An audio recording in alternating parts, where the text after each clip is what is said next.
Bayangkan satu hari nanti, platform hiburan bukan lagi dikawal oleh beberapa syarikat besar saja, tapi ia dibina dan berkembang melalui komuniti seluruh dunia, di mana kreator dapat reward yang lebih adil. Dan komuniti bukan sekadar menonton, tetapi turut menjadi sebahagian daripada ekosistem.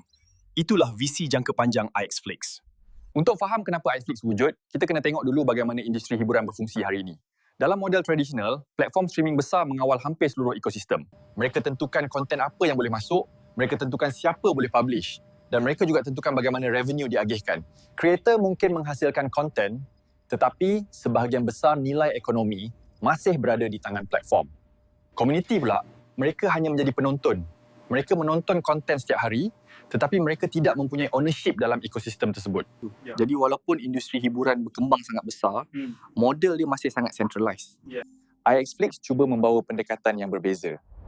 Ia bukan sekadar platform streaming seperti Netflix. iXFlix dilihat sebagai satu ekosistem digital yang gabungkan teknologi Web3, AI dan blockchain. Dalam ekosistem ni, platform bukan sekadar tempat orang tengok konten.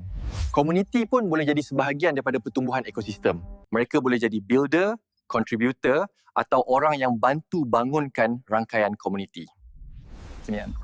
Visi jangka panjang iXFlix sebenarnya lebih besar daripada sekadar platform hiburan. Ia cuba bina satu model baru yang kita boleh panggil sebagai ekonomi digital berasaskan komuniti.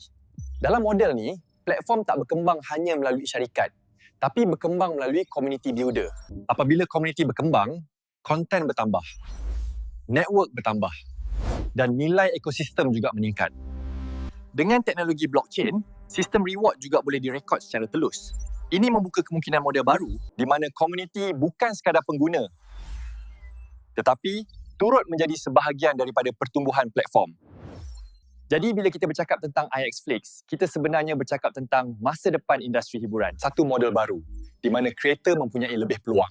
Komuniti ada lebih peranan dan teknologi bantu jadikan sistem lebih telus. Kalau anda nak faham macam mana ekosistem iXFlix ni sebenarnya dibina, follow MSR Academy. Di sini kita explain satu persatu supaya anda betul-betul faham gambaran besar projek iXFlix.